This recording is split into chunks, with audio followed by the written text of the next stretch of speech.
روسیې ته د احمدمسعود سفر. مسکو نن د طالبانو د مخالفینو د یوې غونډې کوربه دی.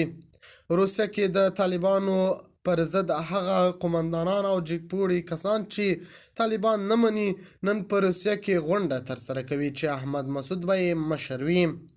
د خرابات ټي وي چینل درنو لیدونکو سلام، ستړي مشئ، وخت مو بخیر. هیله لرم چې جوړ او روغ به یې په سر کې یادونه کوم که خرابات ټي وي چینل مو نوي سبسکرایب کړه، په درنښت سره خرابات ټي وي چینل سبسکرایب کړئ.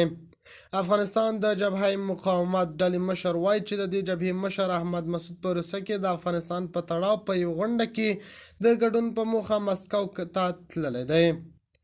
مسکو نن د یو کنفرانس افغانستان د تیر او راتلونکي په منځ کې د یوې عادلانه سولې او پایداري ودې پر مسیر کوربه دی.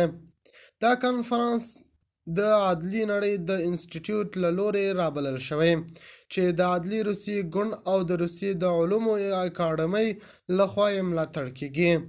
د عدلي روسي د ګوند مشر او د روسیې د فدراسیون د پارلمان مرستیال سرګي میرونوف او احمدمسعود د دې غونډې ویناوال دي.